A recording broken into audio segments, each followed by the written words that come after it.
تو یہ بھی نعرہ ہے. صلو علی الحبیب کا مطلب ہے حبیب پر درود پڑھو. آواز کیسی ہونی چاہیے؟ سب مل کر پڑھے تو، لیکن سستی ہوتی ہے. سب پڑھا کر صلو علی الحبیب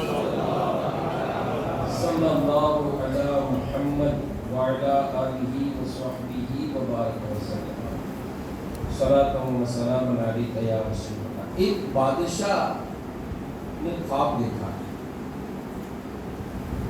کہ اس کے جو دانت ہیں وہ ایک ایک کر کے گر رہے ہیں. صبح ہوئی تو بڑا پریشان ہو گیا. آپ کو بڑا خطرناک دیکھا ہے. تو اس نے اپنے ملک میں اعلان کرایا کہ مجھے خوابوں کی تعبیر بتاتے ذرا جمع ہو جاؤ اور مجھے بتاؤ یہ جو میں نے خواب دیکھا اس کی تعبیر کیا ہے. جمع ہو گئے.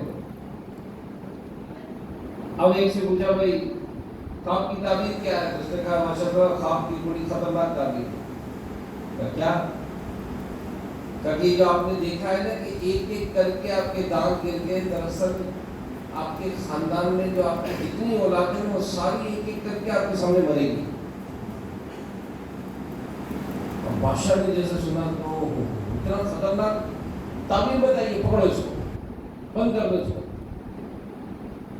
اب اس کو بند کر دیا بھائی جس نے خواب کی تعبیر بتائی. پھر دوسرے سے پوچھا بھائی تم بتاؤ اس کی تعبیر کیا ہے. اس نے پہلے کا انجام تو دیکھ لیا تھا. میں نے کہا بادشاہ سلامت، اس کی تعبیر میں بڑی زبردست ہے، بڑی زبردست تعبیر ہے. بادشاہ خوش ہو گیا کہ بتاؤ بھائی کیا تعبیر ہے. کہا بادشاہ سلامت آپ کو مبارک ہو، آپ اپنے خاندان میں سب سے لمبی عمر پائیں گے. بادشاہ نے نعرہ لگایا بھائی واہ بھائی واہ، اس کو ذرا انعام دو بھائی، اس کو انعام دو. اب میں آپ سے سوال کرتا ہوں، میں آپ سے ایک سوال کر رہا ہوں. تو سوال یہ ہے کہ ان دونوں جواب میں فرق کیا ہے؟ ایک نے کہا کہ آپ کے خاندان کا ہر ایک ایک فرد آپ کے سامنے مرے گا، اور دوسرے نے کہا کہ آپ اپنے خاندان میں سب سے لمبی عمر پائیں گے. فرق ہے. وہ فرق کیا ہے؟ بولنے کا، جواب دینے کا. تو پتا چلا کہ یہ جو بات کی جاتی ہے نا یہ بھی ایک فن ہے. گفتگو جو کی جاتی ہے نا یہ بھی ایک فن ہے. اور ایک بڑی خوبصورت بات کسی نے لکھی ہے کہ آپ جب کسی سے بات کرتے ہیں یا تو آپ اس کے دل میں اتر جاتے ہیں یا اس کے دل سے اتر جاتے ہیں. بات سمجھیے گا. بات آپ جب کسی سے کرتے ہیں یا تو آپ اس کے دل میں اتر جاتے ہیں یا اس کے دل سے اتر جاتے ہیں. تو دل میں کب اترتا ہے؟ جب آپ اس سے بات اچھی کریں گے. اور دل سے کب اترتا ہے؟ جب آپ بات اس سے کڑوی کریں گے. قرآن پاک میں جب ہم رہنمائی لیتے ہیں، اللہ کا پیارا کلام ہے، اور یہ مسلمانوں کو ایک اپنی عادت بنانی چاہیے کہ قرآن کیا رہنمائی کرتا ہے. قرآن تو ظاہر زندگی کے ہر معاملے میں رہنمائی کرتا ہے کہ ہمیں زندگی کیسے گزارنی ہے. تو قرآن کیا رہنمائی کرتا ہے کہ ہمیں زندگی کیسے گزارنی ہے. اور یہ بھی ایک چیلنج، ایک ضمن ایک بات عرض کر دوں کہ قرآن سے رہنمائی تو لینی ہے لیکن کیسے لینی ہے. جیسے میں آپ سے کہوں کہ بھائی طبیعت خراب ہوئی، اب آپ کو علاج کرانا ہے تو علاج ڈاکٹر ہی کرتا ہے.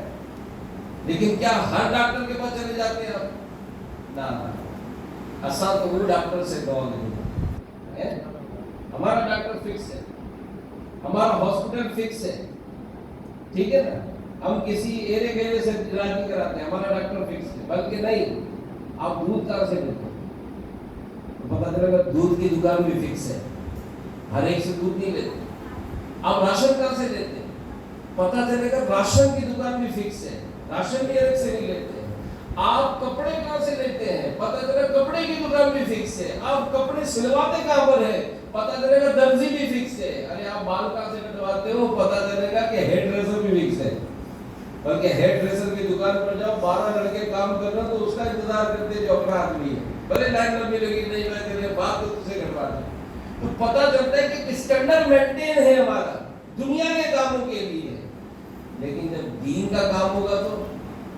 گوگل سے پوچھیں گے، گوگل سے پوچھیں گے، یا ہر ایرے گرے گاڑی والے سے پوچھ لیں گے؟ یہ ہے واللہ میں آپ کو بہت نازک بات بتا رہا ہوں، یہ اتنی مظلومیت والی بات ہے کہ جہاں دین کی بات ہوگی تو جناب ہر ایک سب چلتا ہے، اور جہاں دنیا کی بات ہوگی تو اپنے بال تک آپ اپنے فکس آدمی سے کرواتے ہو، بغیر آپ اس کے اپنے بال بھی نہیں دیتے ہو کسی کو۔ کتنی یہ شرم کی بات ہے کہ دین کی بات ہم ہر ایک سے پوچھیں، جو داڑھی والا ہو، جو مطلب مولانا بن کر بات کرے، ہم کہیں کہ تو اس سے بچ کے رسول مفتی صاحب سے پوچھیں، تاکہ معیار تو اسٹینڈرڈ تو ہو میرا۔ میں آپ سے یہ بات ذمہ کرتی کہ قرآن پاک سے بھی اگر رہنمائی لینی ہے تو کون سے قرآن پاک سے لینی ہے؟ ترجمہ کس کا ہے؟ جی ہاں، اس وقت آپ کو پتہ ہے غیر مسلموں نے بھی قرآن پاک شائع کر دیا ہے، یہ وائرل ہو رہا ہے انڈیا میں، کئی ملکوں میں اس کے مطلب نسخے تقسیم ہو رہے ہیں، لیکن اللہ پاک نے اس کی حفاظت فرمائی ہے۔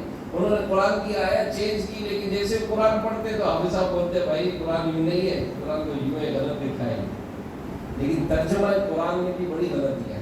لہذا اپنا اسٹینڈرڈ مینٹین کریں۔ آپ کی دعوت اسلامی اللہ پاک اس کو نظر بد سے بچائے، الحمدللہ ہر کام میں بھی ہمارا دین کے معاملے میں ہمیں یتیم نہیں چھوڑا، دعوت اسلامی محتاج نہیں چھوڑا۔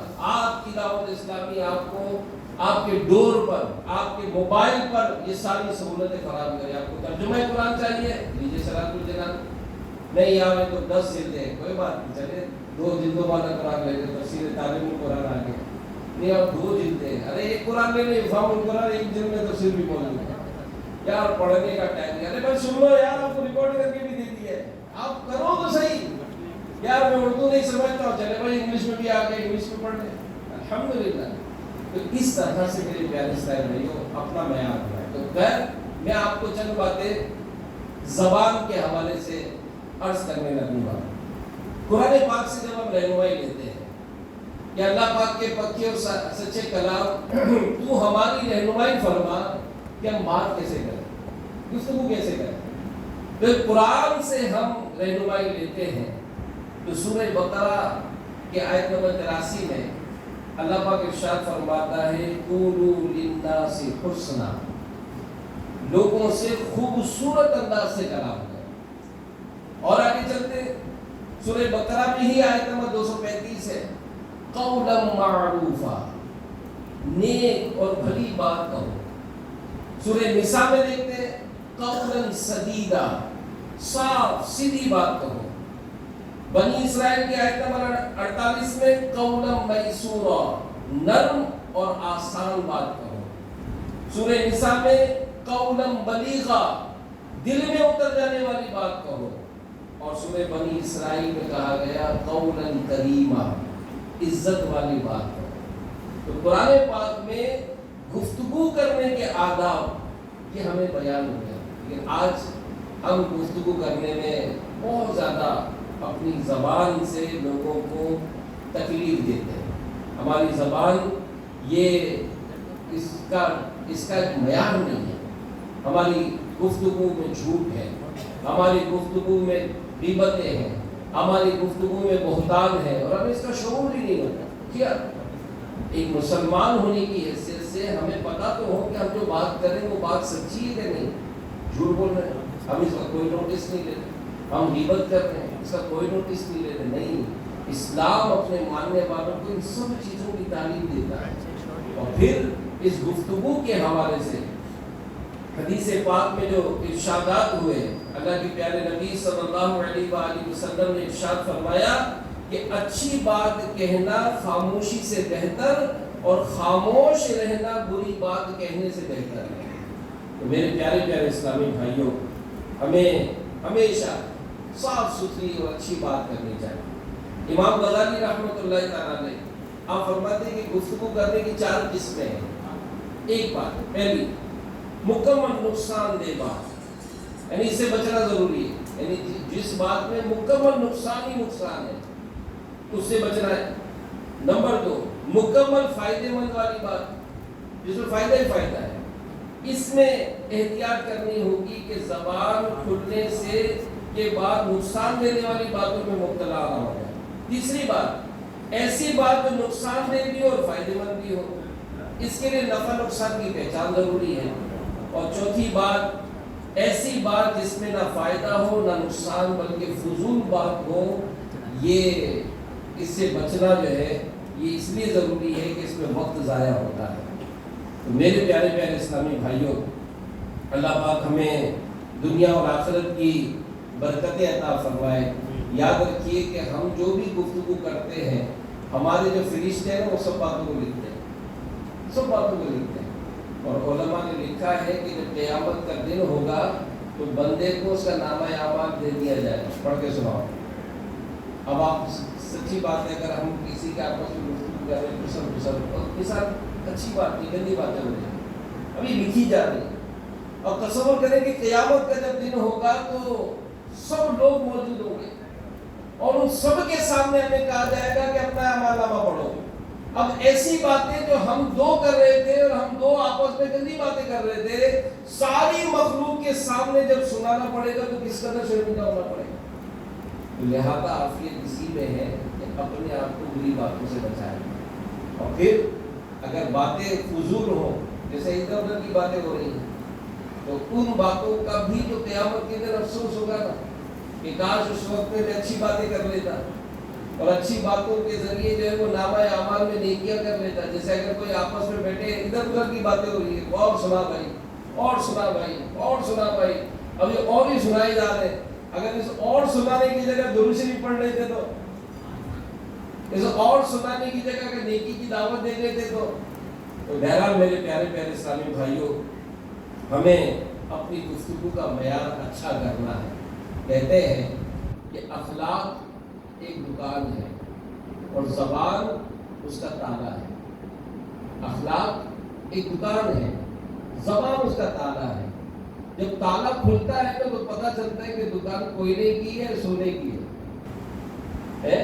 انسان جب بولتا ہے تو پتہ چلتا ہے کہ یہ اس کی ویلیو کیا ہے، کیونکہ بولنے سے پتہ چلتا ہے کہ یہ ڈھنگ کی بات کر بھی رہا ہے کہ نہیں۔